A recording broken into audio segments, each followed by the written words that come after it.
जय हिंद दोस्तों, स्वागत है आप सभी का एक और नई वीडियो में। दोस्तों आज की इस वीडियो में जो हम लोग यूपी कैडेट के कुछ मोस्ट इंपॉर्टेंट क्वेश्चन देखने वाले हैं। अब दोस्तों ये जितने भी क्वेश्चन हैं इसी टाइप के क्वेश्चन जो है परीक्षा में पूछे जाते हैं, तो ये वीडियो दोस्तों आपके लिए बहुत ही इंपॉर्टेंट है। तो आप इस वीडियो को जो है लास्ट तक जरूर देखिएगा।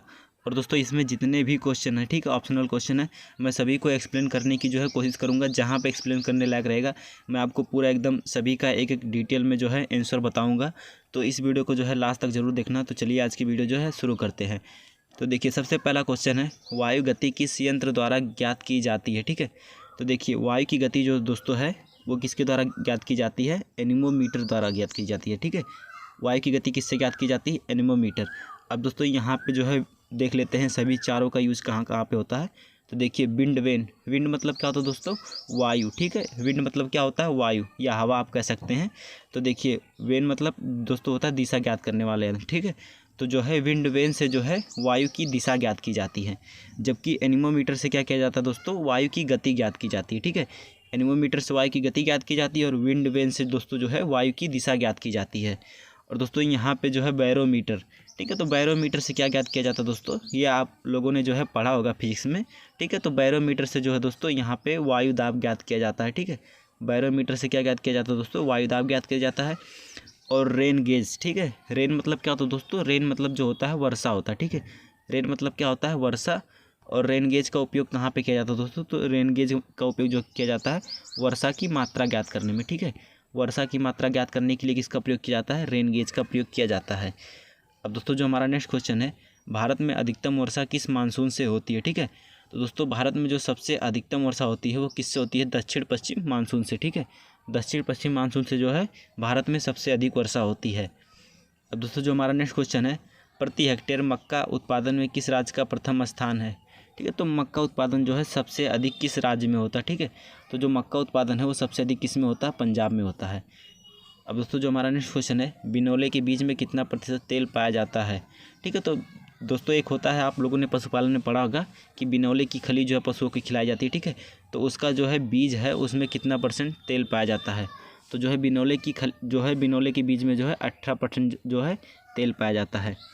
अब दोस्तों जो हमारा नेक्स्ट क्वेश्चन है, कटाई हेतु गन्ना का वृक्ष प्रतिशत क्या है। ठीक है, तो देखिए ये क्वेश्चन जो है मैंने पिछली वीडियो में करा दिया था। आप लोगों ने अगर वीडियो देखा होगा तो आपको पता होगा कि जो पका हुआ गन्ना होता है, ठीक है, एक एवरेज गन्ना जिसको एकदम पक चुका, ठीक है, तो वो काटने की उम्र में आ जाता है। ठीक है, तो उसमें कितना जो है वृक्ष कितना पाया जाता है, 17%। ठीक है, तो जो एकदम से पका हुआ गन्ना होता है जिसे अब काटने के लिए तैयार हो गया है, तो उसमें कितना पाया जाता है दोस्तों, 18 से 20%। अब दोस्तों यहाँ पे वृक्ष है क्या, जिन्होंने नहीं पता, तो वृक्ष मतलब एक है शर्करा की मात्रा। ठीक है, गन्ना में जो है शर्करा की मात्रा का एक मापक है, वो है वृक्ष। ठीक है, अब दोस्तों जो हमारा नेक्स्ट क्वेश्चन है, गेहूं की बौनी जातियों की बुआई की उचित समय क्या है।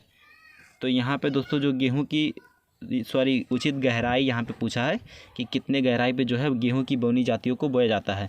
तो दोस्तों गेहूं की जो बौनी जातियाँ होती हैं उन्हें 5 सेंटीमीटर की गहराई पर जो है उनके बीज को जो है बोया जाता है। और दोस्तों अगर हम बात करें मध्यम बौनी जातियों की, तो उन्हें 5 से 6 सेंटीमीटर की गहराई पर जो हम लोग बीज को जो है बो सकते हैं। ठीक है, अब दोस्तों जो हमारा नेक्स्ट क्वेश्चन है, डिबलर से गेहूं की बुआई करने पर बीज दर प्रति हेक्टेयर होगा। तो दोस्तों जब डिबलर एक प्रकार का यंत्र होता है, ठीक है, उससे जो है गेहूं की बुआई करने पर जो बीज है दोस्तों बहुत ही कम लगता है। ठीक है, तो सबसे कम इसी में लगता है। तो कितना लगता है दोस्तों, तो जो है डिबलर से बुआई करने पर कितना लगता है दोस्तों, 25 से 30 किलोग्राम प्रति हेक्टेयर जो है बुआई करने पर गेहूं का बीज जो है लगता है। और दोस्तों अगर हम लोग बात करें साधारण, ठीक है, हल या सीड ड्रिल के द्वारा जब बोया जाएगा, ठीक है, साधारण जो बोया जाता है हल या सीड ड्रिल से, तो उसमें दोस्तों जो है कितना लगता है दोस्तों, 100 kg जो है प्रति हेक्टेयर लगता है। ठीक है, हल या सीड ड्रिल से बोएंगे तो कितना लगेगा, 100 kg प्रति हेक्टेयर। और डिबलर से दोस्तों 25 से 30 kg प्रति हेक्टेयर लगता है। ठीक है, और यदि हम लोग देर से बुआई कर रहे हैं तब कितना लगेगा दोस्तों, 100 से 120 kg। ठीक है, यदि जो है पछेती बुआई करते हैं देर से तो 100 से 120 kg जो है बीज आवश्यक होता है। अब दोस्तों जो हमारा नेक्स्ट क्वेश्चन है, गेहूं प्लस सरसों की सहफसली खेती का सही क्रम क्या है। ठीक है, तो यदि आप गेहूं और सरसों को एक साथ बो रहे हैं तो उनका जो है क्रम कितना रहेगा। ठीक है, तो देखिए जो गेहूं दोस्तों, गेहूं का जो है 9 भाग होना चाहिए और 1 भाग किसका होना चाहिए, सरसों का। ठीक है, तो 9:1 जो है ऑप्शन भी हमारा सही हो जाएगा। ठीक है, तो गेहूं प्लस सरसों की जो है सहफसली खेती में 9 भाग जो है गेहूं का होना चाहिए और 1 भाग किसका होना चाहिए, सरसों का। अब दोस्तों हमारा नेक्स्ट क्वेश्चन है, निम्नलिखित में से कौन सी हरी खाद की फसल नहीं है। तो दोस्तों हरी खाद होता क्या, देखिए हरी खाद उसे कहते हैं जिसे हम लोग क्या करते हैं दोस्तों, कोई भी जो है फसल बोने से पहले एक प्रकार का जो फसल होता है उसको हम लोग हरी खाद बोलते हैं। उसको खेत में जो है बो के वहीं पे जोत दिया जाता है, या अलग से कहीं बो के ला के वहाँ पे मिला के जोत दिया जाता है, जो दोस्तों सड़कर जो है खाद का काम करता है, तो वही हरी खाद होता है। तो देखिए यहाँ पे दोस्तों जो है यहाँ पे कुछ दिया है, इसमें हरी खाद की फसल नहीं है, ठीक है। तो दोस्तों यहाँ पे दिया है सनई, ढैंचा, मूंग, ठीक है। तो ये तीनों जो है हरी खाद की फसल हैं, सरसों नहीं है, ठीक है। और भी हैं जैसे बरसीम हो गया, ठीक है, मटर हो गया, ये सब क्या है हरी खाद की फसल है, क्योंकि इन्हें जो है खेतों में जोत कर जो है उर्वरक का जो है उपयोग किया जा सकता है, ठीक है। खाद के रूप में जो है प्रयोग किया जा सकता है, ठीक है। तो यहाँ पे जो है सरसों नहीं है, ठीक है। तो ऑप्शन डी हमारा जो है सही हो जाएगा। अब दोस्तों हमारा जो नेक्स्ट क्वेश्चन है, निम्नलिखित में से कौन सी जो है उद्दीपक फसल है, ठीक है। स्टिमुलेंट क्रॉप्स कौन सी है। तो दोस्तों उद्दीपक मतलब क्या होता है, जो उत्तेजना उत्पन्न करे, ठीक है, जिससे हमारे शरीर में उत्तेजना उत्पन्न हो, उसे हम लोग क्या बोलते हैं दोस्तों, उद्दीपक फसल बोलते हैं, ठीक है। जो उत्तेजना उत्पन्न करने का कार्य करता है उसे हम लोग क्या बोलते हैं, उद्दीपक फसल। तो दोस्तों गन्ना जो है हमारा सामान्य फसल है, सोयाबीन भी है, तंबाकू भी है, सॉरी तंबाकू नहीं है दोस्तों, ठीक है, मिर्च। यहाँ पे देखिए तंबाकू जो है एक नशीला पदार्थ है जिससे जो है शरीर में उत्तेजना उत्पन्न होती है, ठीक है। तो यही जो है उद्दीपक फसल है, तंबाकू जो है उद्दीपक फसल है। तो ऑप्शन सी जो हमारा है सही हो जाएगा। अब दोस्तों जो हमारा नेक्स्ट क्वेश्चन है, निम्नलिखित में से कौन सी कीट आकर्षक फसल है, ठीक है। दोस्तों कौन सा फसल है जो कीटों को अपने तरफ ज़्यादा आकर्षित करती है, ठीक है। मटर, आलू, मक्का, भिंडी। तो दोस्तों कीट आकर्षक फसल कौन सी है दोस्तों, भिंडी है, ठीक है। भिंडी पे जो है कीट ज़्यादा लगते हैं, ये कीटों को जो है अपने तरफ ज़्यादा आकर्षित करती है, ठीक है। अब दोस्तों जो हमारा नेक्स्ट क्वेश्चन है, गेहूँ के दाने में कार्बोहाइड्रेट की प्रतिशत मात्रा होती है। तो देखिए दोस्तों यहाँ पे कार्बोहाइड्रेट की जगह पे कभी कभी जो है कुछ और लिख के आ जाता है तो बच्चे कन्फ्यूज होते हैं, ठीक है। देखिए कार्बोहाइड्रेट को क्या बोलते हैं, मंड भी बोलते हैं, ठीक है, शर्करा भी बोलते हैं, और इंग्लिश में जो है स्टार्च बोलते हैं, ठीक है। तो जो है चारों एक ही चीज़ें हैं, आपको कन्फ्यूज नहीं होना है, ठीक है। तो दोस्तों गेहूँ के दाने में जो है कितने % जो है कार्बोहाइड्रेट पाया जाता है। तो दोस्तों गेहूँ के दाने में जो है 70% जो है कार्बोहाइड्रेट पाया जाता है। अब दोस्तों इसी से रिलेटेड एक क्वेश्चन पूछ लेता है, वो जो है छमाही के एग्ज़ाम में जो है पूछा भी गया था कि दोस्तों गेहूं में कौन सा प्रोटीन पाया जाता है। ये क्वेश्चन बहुत इंपॉर्टेंट क्वेश्चन है। तो दोस्तों ज़्यादातर लोगों को पता नहीं था, तो यहाँ पे जो है ग्लूटीन नामक एक प्रोटीन जो है गेहूं के दानों में जो है पाया जाता है, ठीक है। तो आप इसको ध्यान रखिएगा, क्योंकि इस टाइप के क्वेश्चन जो है आपको पेपर में अक्सर देखने को मिल जाते हैं, ठीक है। बेसिक क्वेश्चन आते हैं, ज़्यादा टफ क्वेश्चन नहीं रहते हैं, लेकिन यही है कि थोड़ा आउट ऑफ सिलेबस क्वेश्चन रहते हैं जो बेसिक क्वेश्चन रहते हैं, ठीक है। तो वो आप सभी को पता होना चाहिए, ठीक है। तो गेहूं में कौन सा प्रोटीन पाया जाता है, तो गेहूं में जो है ग्लूटीन नामक प्रोटीन पाया जाता है। अब दोस्तों जो हमारा नेक्स्ट क्वेश्चन है, गेहूं की फसल में लगने वाली पहाड़ी बंट, करनाल बंट तथा अनाब्रिंट कंडुआ को नियंत्रित करने के लिए किस कवकनाशी से उपचारित किया जाता है। तो देखिए दोस्तों कोई भी फसल है, ठीक है, तो उसमें जो है कवक यानी जितने भी रोग होते हैं, ठीक है, उससे बचने के लिए हम लोग क्या करते हैं, बीज को उपचारित करते हैं। अब दोस्तों कुछ फसल को जो है हम लोग ऐसे ही गर्म पानी में केवल उबाल कर जो है उपचारित कर दिया जाता है, लेकिन कुछ में जो है किसी में जो है कवकनाशी जो है उपचारक का जो हम लोग प्रयोग करते हैं, ठीक है। तो वो कौन कौन से हैं, ठीक है। तो यहाँ पे देखिए बॉविस्टिन का भी प्रयोग किया जाता है, बीटाबैक्स का भी प्रयोग किया जाता है, एग्रोसन जीएन का प्रयोग किया जाता है, कैप्टान का प्रयोग किया जाता है, ठीक है। कैप्टान होता है, एक थायराम होता है। तो इन सभी का जो है प्रयोग अक्सर किया जाता है, ठीक है।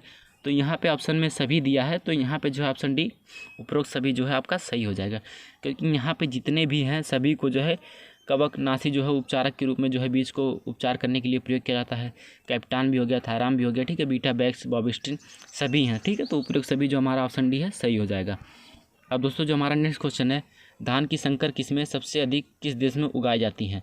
तो दोस्तों धान की जो संकर किस्म है वो जो है सबसे अधिक किस्में उगाई जाती है, इंडोनेशिया में जो है सबसे अधिक उगाई जाती है। अब दोस्तों जो हमारा नेक्स्ट क्वेश्चन है, सोयाबीन का जन्म स्थान है, ठीक है। तो सोयाबीन का जन्म स्थान क्या है दोस्तों, तो सोयाबीन का जन्म स्थान जो माना जाता है वो किसको माना जाता है, चीन को, ठीक है। अब देखिए दोस्तों यहाँ पे जो है 1-2 नंबर के क्वेश्चन जो है जैसे पूछ लेगा सोयाबीन का जो है वैज्ञानिक नाम क्या है, ठीक है। तो सोयाबीन का वैज्ञानिक नाम क्या होता है, ग्लाइसिन मैक्स, ठीक है। तो इस टाइप के जो है आपको जो है यहाँ पे सभी का वानस्पतिक नाम, उत्पत्ति स्थान, गुणसूत्र, सभी में परागण, ठीक है, ये सभी जो है आप याद कर लीजिएगा, क्योंकि यहाँ से जो है आपको 1-2 नंबर के क्वेश्चन जरूर देखने को मिलेंगे। और दोस्तों आपको पता होगा कि जो कॉम्पिटिटिव एग्ज़ाम में जो है एंट्रेंस एग्ज़ाम में आपके लिए 1-2 नंबर बहुत ही ज़्यादा मायने रखता है। ठीक है, तो सभी का परागण, उत्पत्ति स्थान जो है, गुणसूत्र, ठीक है, ये सभी जो है आप जो है याद करके ज़रूर जाइएगा पेपर में। 11-12 में जितने भी सस्य विज्ञान हैं सभी के जो है याद कर लीजिएगा, क्योंकि यहाँ से आपको अक्सर क्वेश्चन देखने को मिल जाएगा। अब दोस्तों जो हमारा नेक्स्ट क्वेश्चन है, सोयाबीन को बोने का उचित समय है। तो दोस्तों सोयाबीन को जो है बोने के लिए सबसे अच्छा समय कौन सा माना जाता है? जून से जुलाई का जो है समय सबसे अच्छा माना जाता है। ठीक है, अब दोस्तों जो हमारा नेक्स्ट क्वेश्चन है, सरसों की खली में कितना प्रतिशत प्रोटीन पाया जाता है? तो दोस्तों सरसों की खली में जो है कितना % प्रोटीन पाया जाता है? तो सरसों की खली में जो है 45 से 50% जो है प्रोटीन पाया जाता है। अब दोस्तों हमारा नेक्स्ट क्वेश्चन है, निम्नलिखित में से कौन सी राई या लाहा की उन्नत किस्म नहीं है? ठीक है, तो कौन सी राई या लाहा की उन्नत किस्म नहीं है दोस्तों? तो ऑप्शन डी जो है शिलाजीत। ठीक है, ये जो है राई की प्रजाति नहीं। ठीक है, बाकी बड़ौदा, क्रांति, पूसा बोल, ठीक है, ये सभी जो है राई की प्रजाति हैं, बाकी जो शिलाजीत है नहीं है। ठीक है, अब दोस्तों हमारा नेक्स्ट क्वेश्चन है, निम्नलिखित में से किसमें सबसे अधिक प्रोटीन जो है पाया जाता है? अब देखिए दोस्तों जो यहाँ पे क्वेश्चन है इसमें जो है हमारा ऑप्शन डी सही हो जाएगा, क्योंकि सोयाबीन में जो है सबसे अधिक प्रोटीन पाया जाता है। तो देखिए सोयाबीन में जो है 100 ग्राम में, ठीक है, 100 ग्राम में जो है 36 ग्राम जो है प्रोटीन पाया जाता है। ठीक है, यहाँ पे सोयाबीन में जो है 100 ग्राम में 36 ग्राम प्रोटीन पाया जाता है। बाकी अंडा में जो है 11 से 13%। ठीक है, कहीं कहीं पे 11 लिखा रहता है, कहीं कहीं पे 13 लिखा रहता है। ठीक है, तो आपको कन्फ्यूज नहीं होना, आपको जो है 11 से 13 तक याद करना। ठीक है, अब दोस्तों यहाँ पे मछली में कितना पाया जाता है? तो मछली में दोस्तों 22 ग्राम जो है प्रोटीन पाया जाता है। किसमें? 100 ग्राम में जो है 22 ग्राम प्रोटीन जो है मछली में पाया जाता है। और बाकी सोयाबीन में दोस्तों 36 ग्राम जो है प्रोटीन पाया जाता है 100 ग्राम में। ठीक है, तो यहाँ पे सबसे अधिक प्रोटीन जो है सोयाबीन में पाया जाता है। अब दोस्तों जो हमारा नेक्स्ट क्वेश्चन है, अरहर में लगने वाला बांध्यता मोजेक किसके कारण होता है? तो दोस्तों ये जो है एक प्रकार का रोग है जो अरहर में लगता है। ठीक है, बांध्यता मोजेक मतलब स्टेरिलिटी जो मोजेक रोग है। ठीक है, अब इसमें दोस्तों क्या होता है, फर्टिलाइजेशन जो है रुक जाता है, क्योंकि बांझपन आपने सुना होगा कि जो है मनुष्य में भी लगता है। ठीक है, बांझपन हो जाता है औरतों को। ठीक है, तो वहाँ पे जो है फर्टिलाइजेशन नहीं होता है। ठीक है, फर्टिलाइजेशन जो नहीं होता है तो ये किसके कारण जो है अरहर में भी होता है। ठीक है, तो अरहर में जो है मनुष्यों में पूछे दोस्तों, फीमेल में पूछे तो विटामिन ई के कारण जो है, ठीक है, विटामिन ई के कारण जो है स्टेरिलिटी जो होता है हो जाता है फीमेल में। लेकिन यहाँ पे जो है अरहर में पूछा है तो अरहर में जो है वायरस के कारण होता है। ठीक है, अब दोस्तों मान लीजिए किसी पौधे में जो है बांध्यता मोजेक लग गया। ठीक है, तो ये जब लग जाएगा दोस्तों तो उसमें क्या होगा, फूल नहीं निकलेंगे। सबसे पहले क्या होगा दोस्तों, फूल नहीं निकलेंगे और फलियाँ नहीं बनेंगी, क्योंकि जो है फर्टिलाइजेशन जब रुक जाएगा तो फूल जो है ऑटोमेटिक निकलना बंद हो जाएंगे। तो दोस्तों अरहर में जो है ये बांध्यता मोजेक रोग, ठीक है, वायरस के कारण लगता है। अब दोस्तों जो हमारा नेक्स्ट क्वेश्चन है, मटर की फसल में प्रति हेक्टेयर कितना नाइट्रोजन दिया जाता है?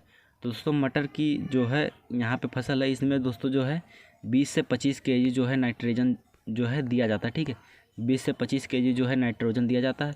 तो इसमें जो है ऑप्शन दिया है 20 किलोग्राम। ठीक है, तो ऑप्शन डी जो हमारा सही हो जाएगा। अब दोस्तों जो हमारा नेक्स्ट क्वेश्चन है, मक्का का अंतरण 60 × 25 सेंटीमीटर रखने पर प्रति हेक्टेयर पौधों की संख्या क्या होगी? ठीक है, तो यहाँ पे मक्का को जो दोस्तों 60 × 25 सेंटीमीटर की दूरी पर जो हम लोग बैठाएंगे तो कितना जो है पौधा प्राप्त होगा? ठीक है, तो यहाँ पे 66,666 पौधे जो है मिलेंगे। ठीक है, तो दोस्तों बस आज की इस वीडियो में इतना। दोस्तों आपको वीडियो पसंद आया हो तो वीडियो को लाइक कर दीजिएगा और चैनल को ज़रूर सब्सक्राइब कर लीजिएगा, क्योंकि यहाँ पे जो है इसी तरह की वीडियो आपको मिलती रहेंगी डेली। तो बस आज की इस वीडियो में इतना ही, मिलते हैं अगली नेक्स्ट वीडियो में। तब तक के लिए जय हिंद, जय भारत।